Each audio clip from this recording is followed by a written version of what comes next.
Salam hörmətli izləyicilər, 1996-cı ilin sentyabr ayında Səudiyyə Ərəbistanı hava yollarına məxsus CVA 763 Boeing təyyarəsi Hindistanın paytaxtı Dehlidən Ərəbistanın şəhəri olan Ciddəyə yola düşür.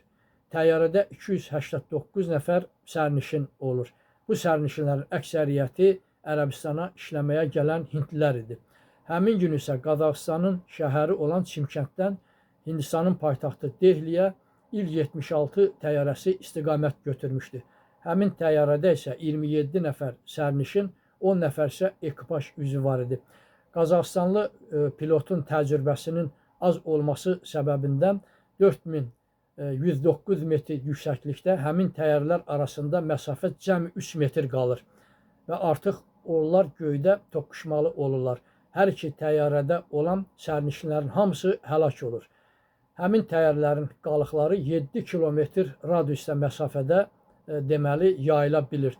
Hadisə şahidlərinin verdikləri ifadələrə görə xilas edicilər gələnə qədər soyğunçu quldur dəstələri həmin insanların əşyalarını oğurlamışdılar.